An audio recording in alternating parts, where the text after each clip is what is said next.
We're ready for reading today, being Friday, April 3rd. Today, last day, Maple Tree Book Report, due today. Please have that to me, front and back, picture, both sides, sent to me today. And that's over, okay?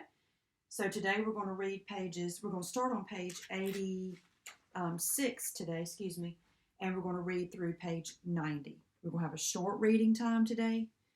2 reasons: it's Friday. And second reason is I want this book report, make sure it's done. It's a test grade. So please be sure it's done and sent to me, okay? All right, page 86.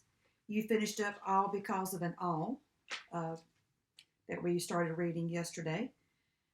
Think about it. If you haven't done the questions, please grab your pencil. Make sure you're keeping your comprehension skills sharpened here. What was the cause of Lewis's blindness?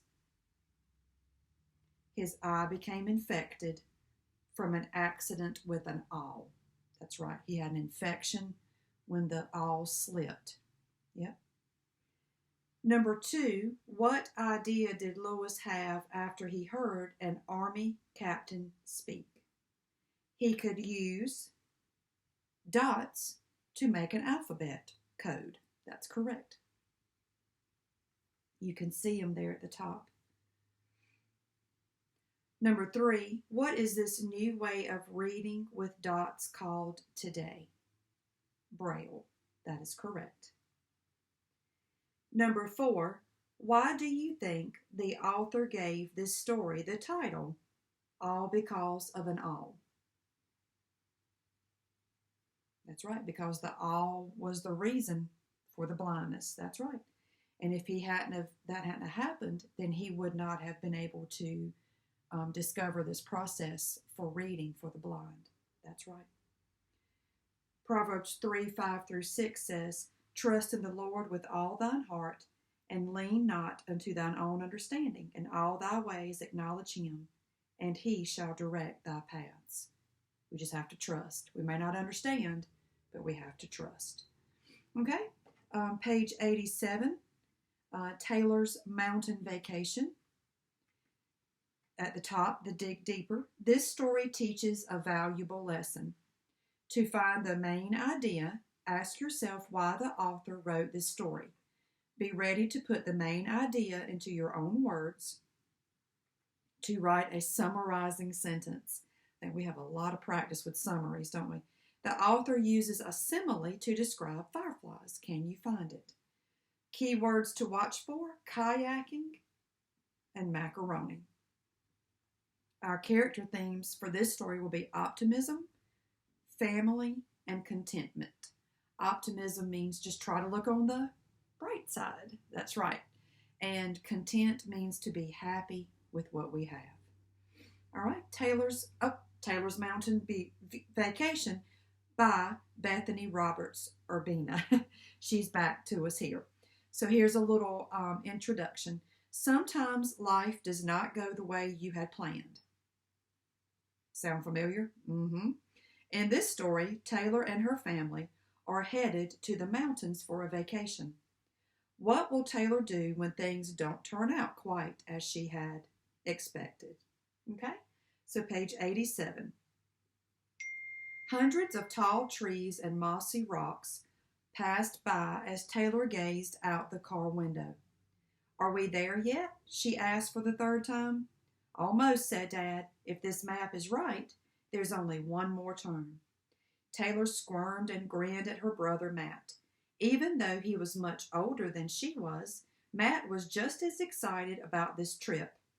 Usually, Taylor's family stayed home for vacation, but this time Mom and Dad decided to go somewhere they had never been before. They had heard about a cabin in the mountains that had a short trail down a beautiful lake for kayaking, and Dad had called to reserve it for their family vacation this summer. The car rounded the last turn.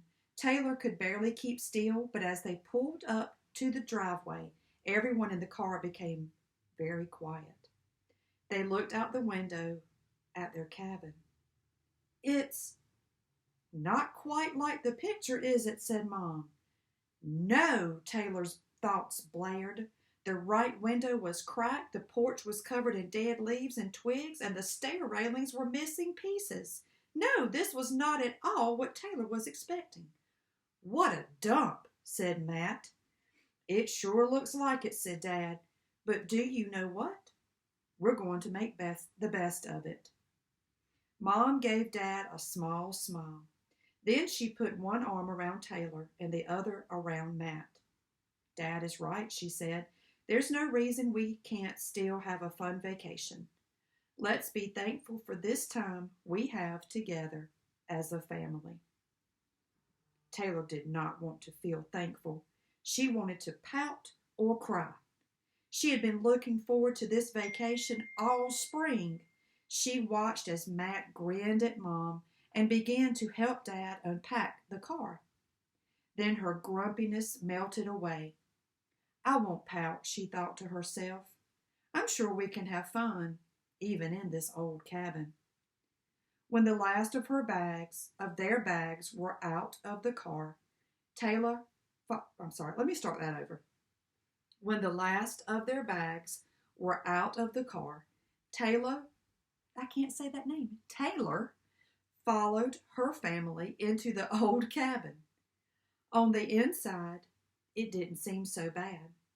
It was still old, but it seemed clean. There was a large fireplace on one end of the biggest room and a tiny kitchen on the other end. Down the hall were 3 small bedrooms and a bathroom, all decorated with antlers and pictures of moose and bears. "Uh-oh," Dad called from the hallway. "It looks like the air conditioning is broken." Taylor's grumpiness came back. She did not want to feel hot and sweaty the whole trip. Mom scratched her head and thought fast. "Well, since we are in the mountains, the temperature will be nice during most of the day," she said. "And if it gets too cold at night, we'll all bundle up and sleep near the fireplace." "Yeah," said Matt. "And if it gets too hot during the day, we'll just go jump in the lake." "That's a good idea," said Dad. "Why don't we go swimming right now?" They hadn't come prepared to swim, but Mom suggested that they just wear the clothes that they had and then hang them out to dry later. Dad grabbed some towels, and the whole family headed down the rocky path to the lake. The water was so clear that Taylor could see a few fish swimming at the bottom. So it sounds like here that as they were getting there, just one thing after another didn't go right. But as you notice, each one tried to make the best. Mom had a suggestion, Dad had a suggestion, Matt had a suggestion, and that helped Taylor. Okay? So I know that was a quick lesson, but I want you to be sure you have your maple tree book report due. It's the last day you're going to hear about it. Okay? So take this time now. If you're finished with your maple tree book report, lovely. If not, finish that up, have it sent to me, picture front and back. And then next we will go into language.